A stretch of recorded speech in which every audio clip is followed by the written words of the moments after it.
हे इडली सकाळी नाश्त्याला केलं होतं, सकाळच्या इडल्या उरल्यात, तर ह्याच्यापासून आता थंड झाली इडली खाऊ वाटत नाही. तर त्यासाठी काय करायचं, तर म्हटलं चला तर बघूया काय करायचं आहे. तर मी आता इडलीचे असे 4 भागमध्ये असे तुकडे करून घेते.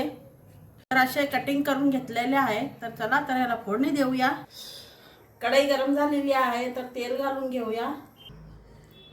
मोहरी चढली की जिरे घालूया, कढीपत्ता, मग घालूया आपली इडली. तर छान असं दणादण फ्राय करून घेऊया. चला तर मग बघा, खूप छान लागते खायला. करून पहा. मी कधी इडली उरले, सकाळची इडली उरली या रात्रीचं थोडं उरलं तर आम्ही असंच करून खातो. चमचाभर तीळ, मिरची, लाल मिरची,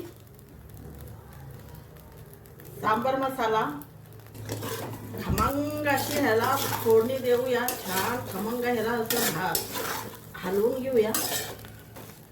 थोडं तेल घालून घेते. खमंग अशी फोडणी देऊया ह्याला. खमंग असं फ्राय करून घेऊया इडलीला. खूप छान लागते. तर चला अजून थोडं तेल घालून घेऊया. मस्तपैकी खूप छान लागते. थोडंसं मीठ घालून घेऊया. इडलीमध्ये मीठ राहतं, पण थोडंसं नकळत. तर झालेलं आहे. वरून घालूया कोथिंबीर बारीक चिरलेली. तर इडली फ्राय, कुणाला इडली खाऊ वाटत नाही त्यांनी असं करून जरी खाल्लं तर खूप छान लागते. पोटभरीचा नाश्ता आहे हा.